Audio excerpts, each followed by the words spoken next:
So apparently we're live. I think. Again, the new update to the YouTube streaming software. Not a fan. Pretty meh about it. But we're back. It is Friday. Per usual, we're doing our 9 a.m. Central Time Friday live stream. What's going on, Jeromes? Thank you very much for coming along and making this part of your day. Again, if you're new to the channel, new to the stream, Monday through Thursday, 11 a.m. Central Time, Friday, 9 a.m. Central Time, because I like getting things done, getting the F out of Dodge, getting to that long weekend. Let's get going on. So, what is up? Vikings practicing, COVIDing, all that stuff that's going on. We got a couple of videos in the hopper that are rendering right now. The new Packers ticket policy, right? So, Packers, their infinite wisdom, they came out and said, no fans at Lambeau for the first two home games, but we'll reevaluate for the third home game. And then you realize the Vikings are the third home game because of course, they want every single little effing edge because they're scared. They're absolutely scared of the Minnesota Vikings. 1,000%. All right, so we're going to get into it. Friday live stream. Also, we asked, what is the best chip dip? So I asked this question because we're going to a couple get-togethers this weekend, and we're ringing a dip, right? So I don't say it's like... I do like making dip for gatherings because they're easy to do. They're always a crowd pleaser. You know, people like them, right? And I've gotten to the point where I've stopped following recipes. Where I'm just like, we're just gonna make this out of whatever we have in the house. Like I don't feel like going to the store. So, what our usual standby is I will brown up some sausage. Usually Italian sausage, sometimes chorizo.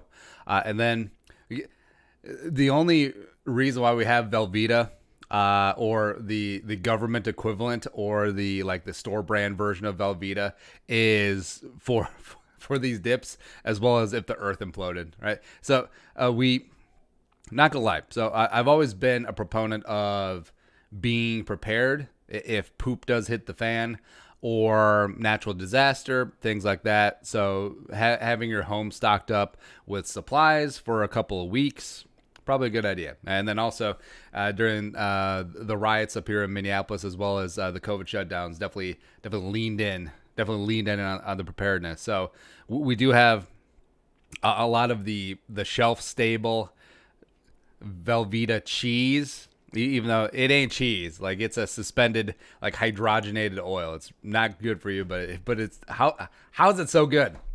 What's up, Preacher Paul? Hauling it for all ya. So you got the sausage, you got chorizo, melt some of that, and then that's basically your baseline. The rest of it is just a palate. So I think what we're gonna do.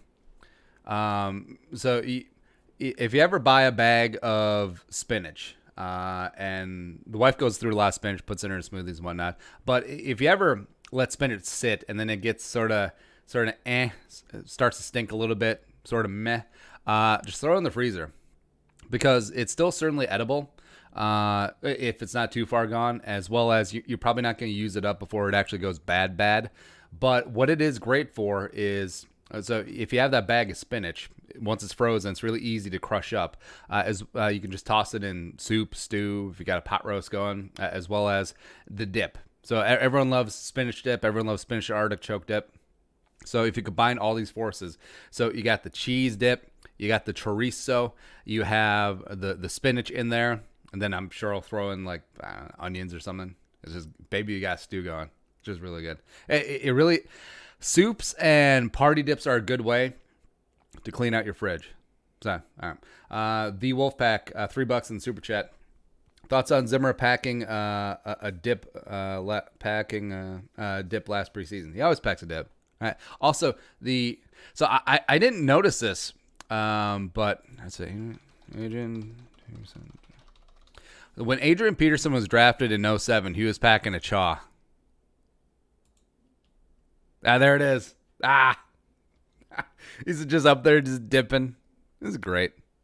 So I do love about Adrian Peterson is that he is stuck in his ways. Both good and bad. You know? There I am. All right. No, but Zim's going to dip forever. How come that this video is not loading? That's what I know. So we're trying to upload a video about how the Packers try and cheat the Vikings, and for some reason it just won't upload. So I'm quite vexed by this, but I will see. All right, next up is... Well, actually, first up is Zach Hazlius. Who will start in the slot? Hill, Hughes, Dantzler, Gladney. I think it'll be Hughes. I think your starters will be Hughes and Gladney. I think once they go to nickel, either bring in Dantzler or Holton Hill. Then I think Mike Hughes kicks into the slot. I think he's best suited for it. I mean, Gladney, I don't know if Gladney has the hips and short area agility to really kick into the slot. And I'll also remember when Hughes was a rookie, he straight up beat Mackenzie Alexander coming out of 2018 camp. And the only reason Mac came in and had a career year was that Hughes got hurt. Preach Ball. Not a chips guy, but when I do, it's usually salsa. I prefer where the heat is part of the flavor, but not so darn hot I can't enjoy. If you know what I mean, Vern. It's a great reference. Have a great weekend. Deuces. That's right. Yeah, salsa's good. I can't really get behind. I'm more of like a medium heat guy. And like Paul said, like if it gets too hot, and then it's more about the heat and less about the flavor. But you can really balance things out when you have some really good flavorful chilies, as opposed to just like hot, you know. Also, so it's a Midwest thing, but like cowboy caviar, it's just good, man. It's just great. Cowboy caviar.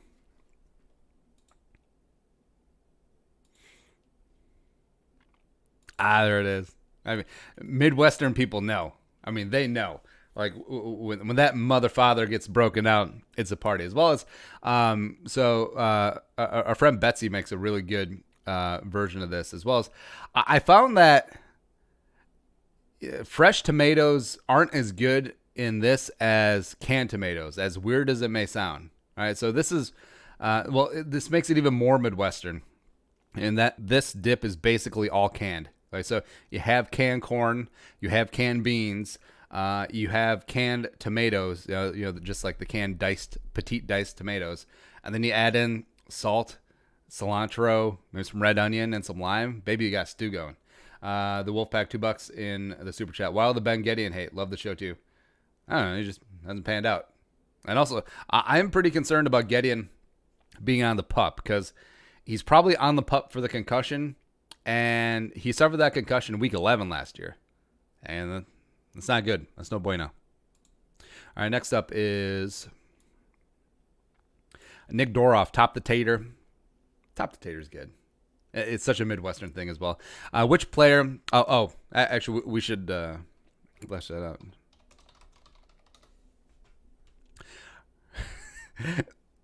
Top the Tater, the Midwest legendary dip. Oh my God, I love that. I love that marketing and branding. All right, so if you're not from the Midwest, so Top the Tater is it's a dip sold in containers like this, and you've seen it. You've if you look like Dean's, like I'm trying to think of like national brands, so like Dean's sour cream and onion type dip. All right, so this one, I mean, it's just good. Like it's absolutely like poopy for you. Like it's not food, it's a food like substance, as they categorize them, but man, it's so good, man. I mean, nothing says a Midwestern party like one of these and then the box of Ripple chips, like the old Dutch box of chips. Yes this and this equals Midwestern party, as well as like a couple of racks of Busch Light. That's all you need. That's all you need in life. Next up. Which player on the Minnesota Vikings would most likely sell pictures of their feet? Well, I guess the easy answer is Dan Bailey. But also, I feel like Skull could get into it. He could like, yeah. All right. This is the face of a man who would sell pictures of his feet for fun and for profit. Also, you think that punter salaries aren't really that great, so selling pictures of your feet to interested parties, that could be your 401k. There you go. Or IRA. Next up is Charlie Boltman, queso cheese. Can't really go wrong. How long will it take Durante Jones and Deion's backup to teach Gladney how to backpedal and bicycle step? Also, is mispositioning in off coverage depth more on the DB or coaching? Will veterans like Harrison and Harris help Gladney with this issue? Trey Wayne's never learned to do it in the right situation, so I'm slightly concerned. I don't know. I actually think that Gladney does have pretty damn good technique. But also, a part of his game that was interesting is that since he had such great closing speed, I feel like he was really lax about things where it was almost looking like he was trying to bait the opposing team's quarterback. Now, can't do that in the NFL. I mean, quarterbacks and receivers are just too good. So that's something that is going to have to be coached out of him, but I'm not overall too worried. Next up, Pulford Skull. Just imagine it, week 9 at home versus the Lions, and out comes AB in that beautiful dark purple. Jefferson, Thielen, AB are your starters, and a solid O-line. Kirk, deep balls, Cousins airs out for 500 yards and 4 touchdowns. Cook goes 100 as well. God, that'd be sick.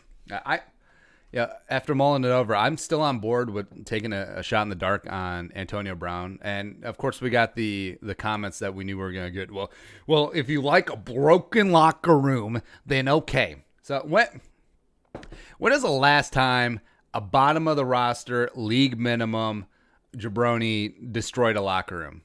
That's what I want to know. Now, it's one thing if it's a high dollar player, high profile starter, dividing a locker room. I mean, that makes sense. But the equivalent of Antonio Brown coming in, it'd be like if Tajay Sharp was dividing the locker room, right? A guy who has no experience on the team, league minimum, bottom of the roster. It's like, no, it's stupid. It's faulty logic. And you're talking about, is the team cancer? Is going to become malignant? No, please, you tell me Antonio Brown's stupid ass, like his shenanigans are going to rub off on BC Johnson or Justin Jefferson, 2 kids who seem to have a pretty damn good head on the shoulders. Really? Is that going to be it? All right. Especially in the age of COVID. Like, hey, man, you want to come hang out? We can't. We're socially distancing. And also we're quarantining. So I can't go with you to the top of this building and throw furniture off the roof. Ain't gonna happen. Is that you, Rona? Nah. So yeah, especially with they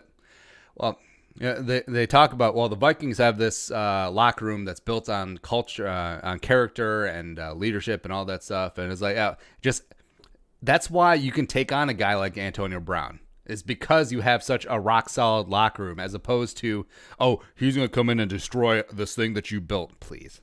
It's so, like, first-level thinking. It's so stupid. Next up, Charlie Boltman. Does Coach Alonso pick his first-round cornerbacks based on the ability to set the edge and play against the run because he's overcompensating for his ability to teach coverage? Or is it just hard to coach willingness? Are the Vikings playing the love boat when they pass on guys like Peters and Fulton? Will Dantzler save the Gnomes DB Guru card, a.k.a. So I'm guessing the Gnome is Zimmer. And I don't know. Like I think it's more he just does like cornerbacks who help against the run. So Dantzler, you look at Gladney, you look, of course, at Trey Waynes. It's a big deal. Also, I can see why they passed on Fulton. It's not so much that Fulton was suspended for a full year because of the piss test, but it was more there's a lot better cornerbacks. I actually don't think that Fulton missing a year cost him that much. I think he was drafted probably about where he was supposed to be. Now, Marcus Peters, you do have a good case that the Vikings went with Waynes as opposed to Peters. Well, Waynes, first off, he's so fast. But Marcus Peters, I think Peters is clearly the more talented cornerback, but also he came with a lot of baggage. I mean, this is a guy who got kicked off of Washington and has had his share of issues in the league already, but he's a talented dude, even though he's not even the most talented cornerback on his team. Marlon Humphrey is, but yeah, it's just so weird. Next up, Kyle Rippentrop. My dad makes a smoked cheese dip for, I'm guessing it's South Dakota State. Probably not San Diego State. That's killer. We're glad the Vikings are continuing to play inside, or are we hoping for outdoor stadium to be built? Well, the big selling point on US Bank Stadium was like, they'll open the doors in December so the elements will get in there, and then they'll play Viking football. Except they haven't had the doors open at all. It's just, the big selling point, which I'm sure How much do the doors cost? Actually, that's a good question.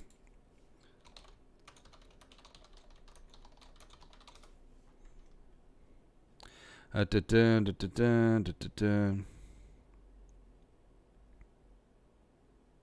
right, so doesn't have a good estimate of how much the doors actually cost, but so we'll ballpark it at stadium 1.1 billion. We'll say the addition of the doors 50 million. I mean, there's a lot going on there with the hydraulics and materials and the engineering involved. I mean, that's not cheap, right? And it was sold it's like, oh, this is so cool. This is the biggest part of it. And in December and January, big time playoff games and other teams that can't handle the cold, they'll come up to the frigid frozen north. We'll play Zeppelin's Immigrant Song over and over. Shades of Bud Grant, and it's never open. Like it may be, they may open the doors now, especially if fans are allowed at any point this year because of COVID. But it took that. It took a global pandemic for the Vikings to actually use these multi-million-dollar doors that just stay closed. Cool. So what's next? How come this is not loading? I'm quite vexed. Like, the hell's going on, man? Maybe they don't like the title. Maybe the fix is in. The fix has always been in, to be honest. God. That's annoying. All right, next up is... Oh, but yeah, smoked dips, really good. Just even if you just have some in the pan, just set it in the smoker for a little bit, just gets infused with some of that smoke. Shit. Also, Jeromes, let us know where you're watching from. To give a couple shout outs. It's always a good time. Next up is Mobdul99. I love salsa. It's good with any chip, to be honest. What's your favorite salsa brand or flavor? Like commercial salsas, kind of basic. I like the Newman's Own like mango. It's just really good. All right, Paul Newman. I think Paul Newman said that establishing the Newman's Own brand for charity is like whereas all profits go to charity, and then it got really successful. He's like, I don't know, maybe it should have been some profits to charity.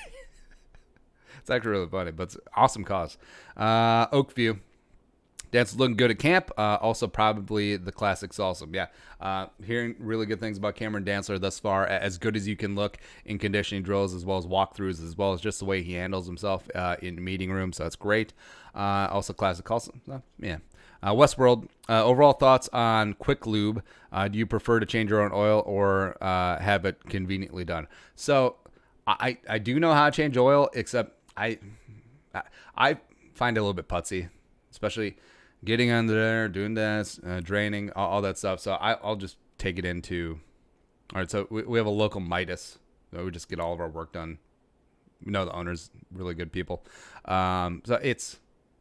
I don't know. It's something I certainly could do, but decided to outsource it. Westworld. Next up, Andrew Hansen. What do you predict the Twins' final record will be for the shortened season? All right, so they're 10-3 now. 44-16. Yeah. Best chip dip. Can't go wrong with fresh pico de gallo. Yeah, pico de gallo is really good. It is, man. Like my spicy side. Yeah. Take some fresh tomatoes and some onions and some jalapenos. You can do a lot of things. You can throw some diced avocado in there. Or avocados where they're firm, not quite to the mushy state. They just win the day. It's really, really good. Ethan Griffith, queso, especially from Qdoba. Right? Remember when Chipotle made that big announcement? We're selling queso now. And it's not good. It's not good, man. Viking Jerome. Green onion dip reminds me the Packers. Like after you poop it out? I'll explain it.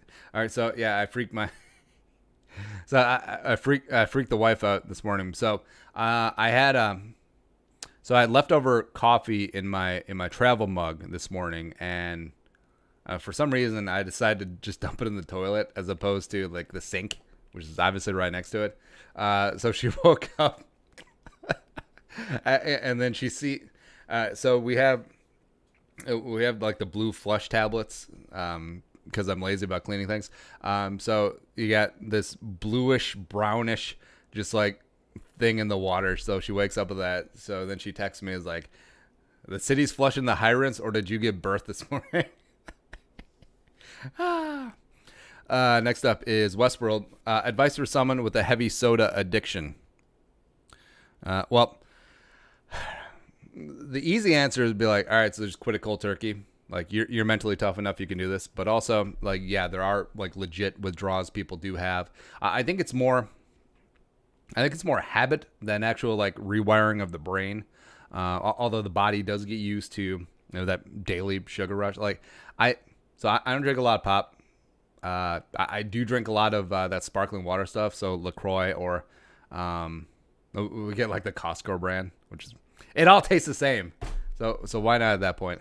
But I feel like it's like smokers. Like they're obviously addicted to the nicotine, but also they're addicted to the habit, right? So when people do quit drinking pop, I feel like they're addicted to like the mouthfeel, like the bubbliness, the carbonation. So sparkling water does help. No, it is certainly not as good as like a Mexican Coke out of a glass bottle. Absolutely not. But I had like a full diesel Coke like a couple months ago, and man, like how do people do that every day?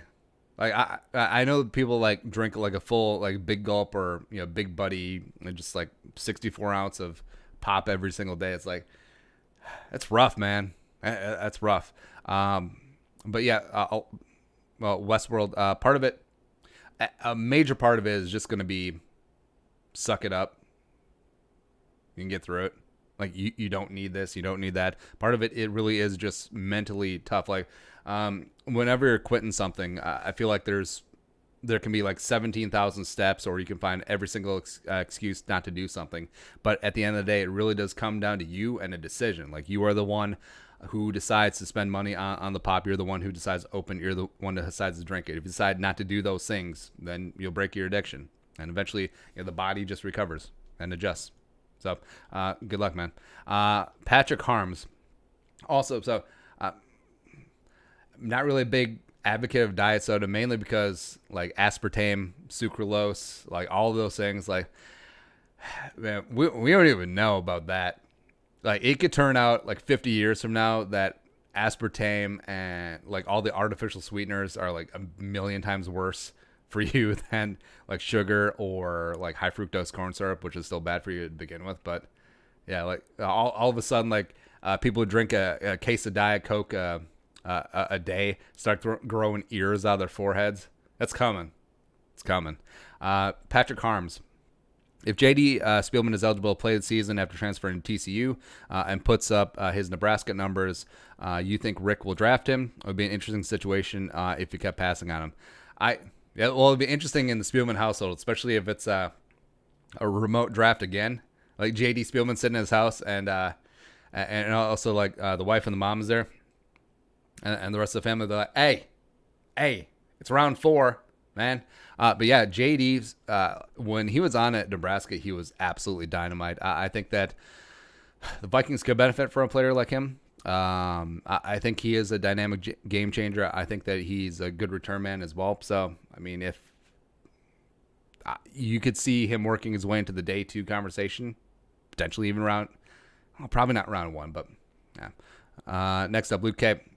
So make a great chicken bacon ranch sandwich with homemade ranch that just kicks ass. Yeah, there is something about just homemade ranch that is really, really good. And also, Old Dutch potato chips comes from a box. It's right, the box. 3 bags with the ranch just does it trick for some reason. Other than that, my girlfriend showed me kettle chips with Dean's French onion dip or top the tater. Aha! Another Dean's and top the tater reference. PA Strides BLT chip dip with pretzels. Man, I didn't even know. I didn't even know about the BLT dip until when do we have it? Like it was a couple years ago.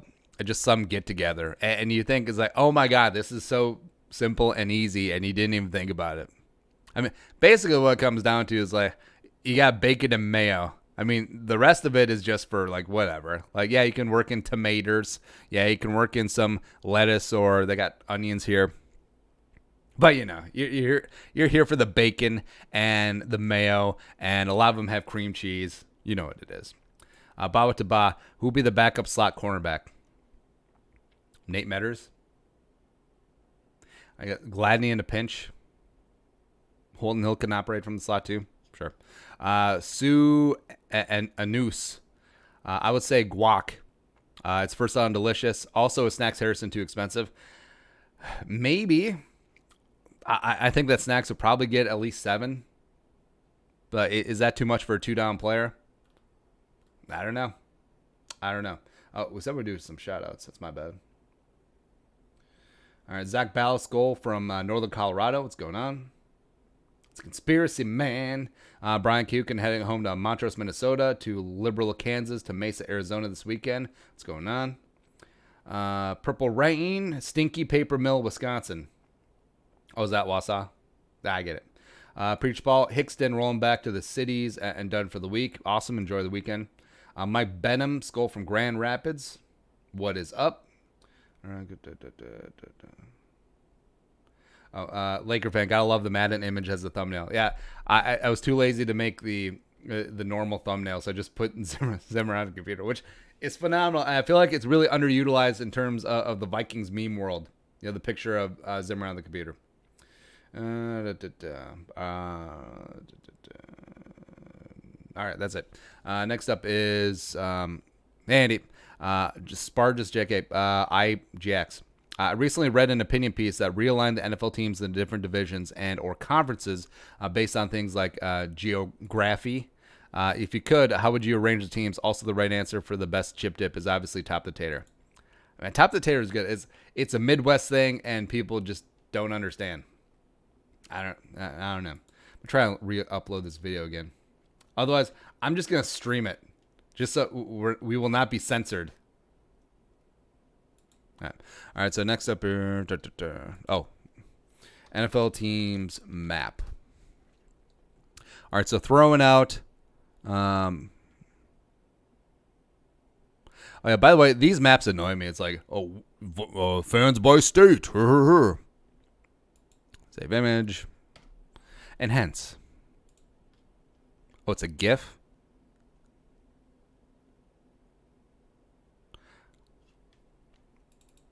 All right, this is old. This one still has the Rams.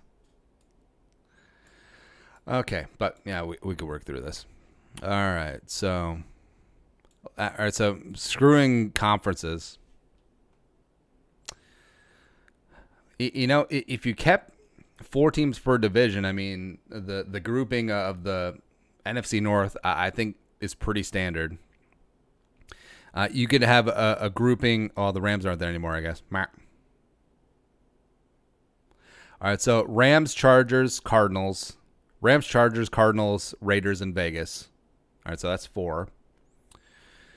Niners, Seahawks, Broncos, and I guess you'd have to go Chiefs.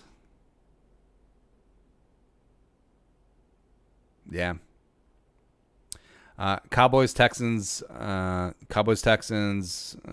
Titans, Saints. Could have the 3 Florida teams, the Florida-Georgia division. That'd be kind of fun. Giants, Jets. Actually, that'd be good. Giants, Jets, Bills, Patriots.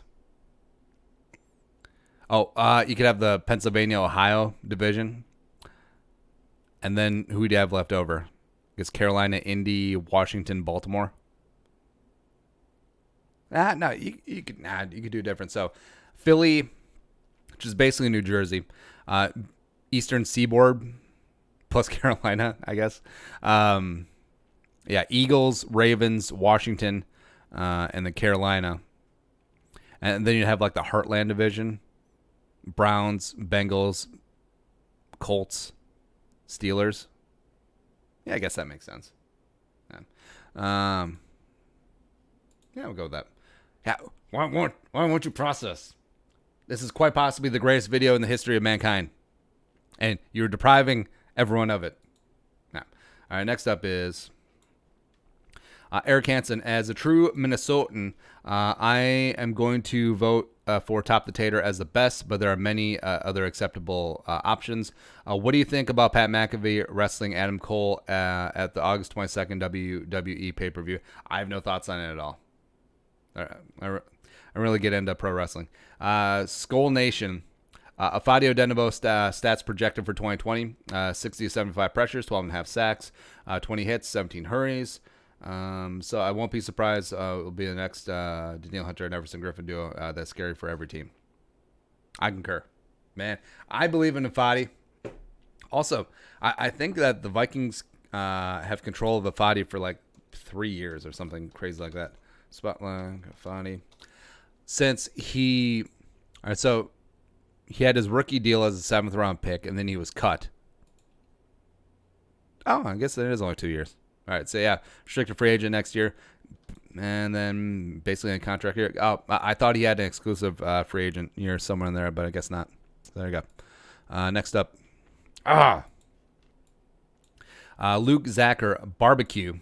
Oh, just like barbecue sauce, like is a chip dip. I don't know, man. Statistical predictions for Diggs' first year in Buffalo. Do you think Josh Allen is a franchise quarterback or has the talent to be one? Diggs' stat predictions. 54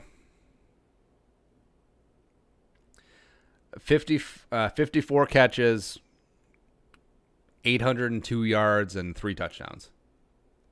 I do have my worries about Josh Allen, where obviously has arm strength for days. He's not afraid to sling it. Certainly it has the athleticism, but I don't know if he could ever dial in that accuracy. So I don't think you can necessarily change that much because you don't get suddenly more accurate, right? It's always been an issue. Charlie Boltman, let's say you are a baller like Clyde Edwards-Helaire and somehow a 32nd pick wasn't owned by the Super Bowl winner and the first pick of the second round wasn't owned by the worst team in football. Would you rather be the last pick of the first round or the first pick of the second round? Both teams have open competition for position.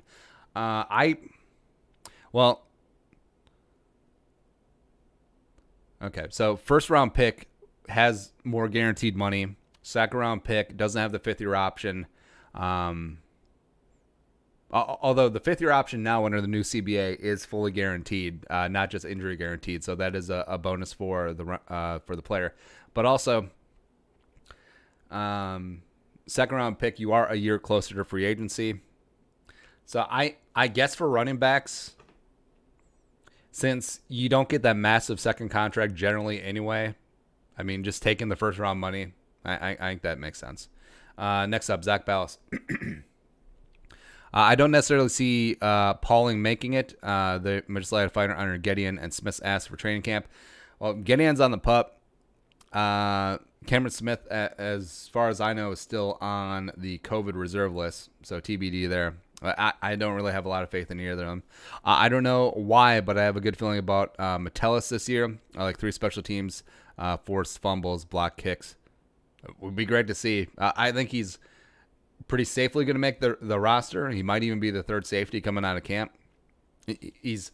You do like him, but also I don't know if he has a true position. Like he's a step slow for a free safety. He's a decent box safety. Yeah. Next up, George Paulson. Realistic. Randy said the Vikings have better cornerbacks this year than last year. Do you agree? Well, yeah. I mean, factoring in cost as well as expectations, as well as how Waynes and Xavier played last year. That's pretty easy. Next up, Charlie Boltman. If Ben DiNucci doesn't make the Cowboys 53-man roster, the Vikings steal him from their practice squad. He's a bit of a pre-snap read with athleticism, but he's a certified dime dropper and throwing outside. He also has Brian O'Neill chemistry. Probably doesn't practice that well, though. All right, so yeah, DiNucci was a UDFA coming out of Pitt. Sure. I mean, get as many warm bodies as you possibly can. Lastly, Brian Kayukin, a buffalo chicken dip or chili queso from Serum's Anoka. Why so much hate for Elflein? He knows what he did. Is he really that bad or just below average and the least skilled starting alignment for us last year? I'm generally asking, not trolling. Well, Elflein came in, high hopes, 3rd round pick, Ohio State, All-American, Remington Award winner. Then he actually didn't have a terrible rookie year, but then was put behind the 8 ball, broke his ankle against Philly, had secret shoulder surgery, couldn't participate in OTAs or strength training, and was just plopped in week 3 of the 2018 season. Did not do well. was basically just handed the job in 2019 at left guard. Did not fare overly well last season. And I think it's more, well, just like anything in life, you're more annoyed by people who are just handed things and privilege and whatnot. So the fact that Elflein was a rather high pick and also the chosen one, Spielman maybe passes it down to the coaching staff. Maybe the coaching staff is a little bit stubborn. It's like, he's going to be the guy. He's going to work out. This is going to be this, going to be that. When other guys are coming up and deserve opportunity. You look at Brett Jones. You look a guy who's never truly gotten the time of day with the Vikings, even though he's played phenomenal when he's given opportunity in preseason, as well as the first 2 games of 2018 when the Vikings were waiting for Elflein to come back. So I think it's just more annoyance that they keep the Vikings keep bashing their head into the wall and hoping for the outcome to change, as well as it's potentially stunting the development of some other guys who definitely deserve opportunities. So now, can Elflein turn things around? Certainly. He certainly can, but I'm not banking on it. And there's a lot of other guys I'd much rather see. I'd much rather see Brett Jones or Oli Udoh or Drew Samia or Kyle Hinton. Just give someone else a freaking chance. Otherwise, you're going to not allow them to develop just because you're keep trotting out 65. That's my main issue. Yeah. All right, so that is it. That is happy Friday for everyone. Enjoy your weekend and be smart, be safe out there, but enjoy yourself. I'll be back here Monday, 11 a.m. Central Time for the live stream. You know what to do. Back. Let's go. Production value.